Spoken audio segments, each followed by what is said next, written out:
So let's talk about graphs of f and f inverse.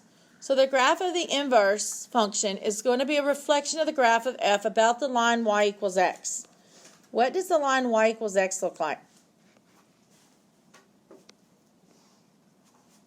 We talked about this. Whoops.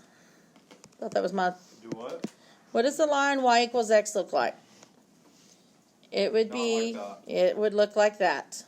No. It's where your x and your y are the same. So it has an ordered pair of 1, 1, 2, 2, 3, 3, 4, 4, 5, 5, 6, 6, and etc. It was Okay? like straight line. No, that'd be when it's just y equals a number. This is y equals x. That means x is equal to y. X is a number. You just gotta find it.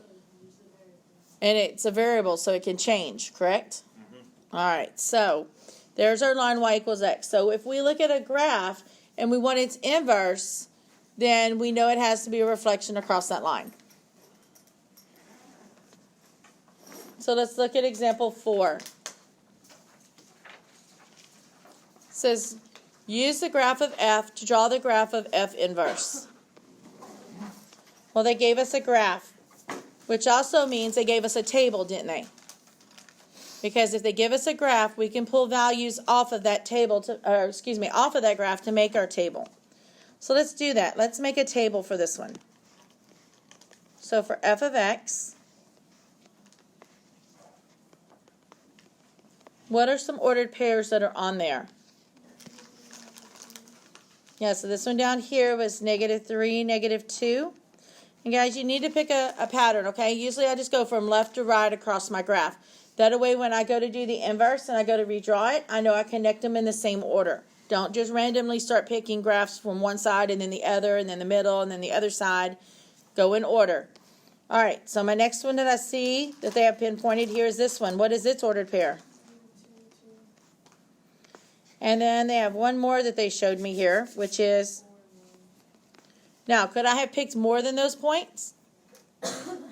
I could have if I could tell what they went through, okay? These are just the ones that were the endpoints and the corners. You definitely need those. Endpoints and where the curves are. All right, so when I go to do the inverse of f,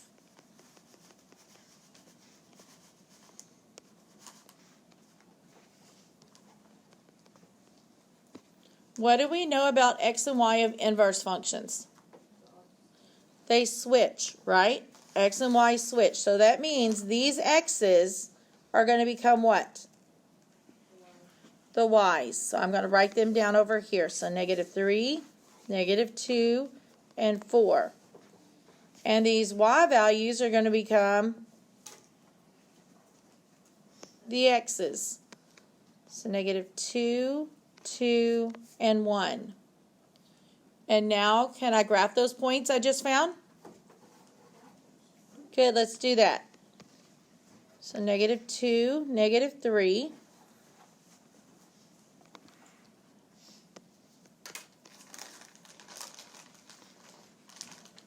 Two, -2.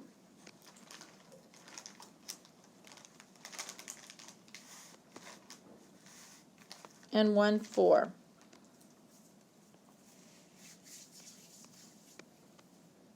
I'm going to connect them in that order.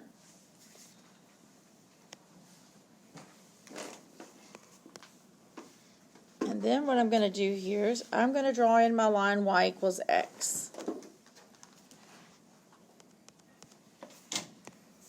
Because I need to see, are they reflections across this line? So look at, oops, I put yes. I was thinking my answer. Y equals x, sorry. All right, so look at your points. Look at these endpoints right here. They look like they're reflections across that line?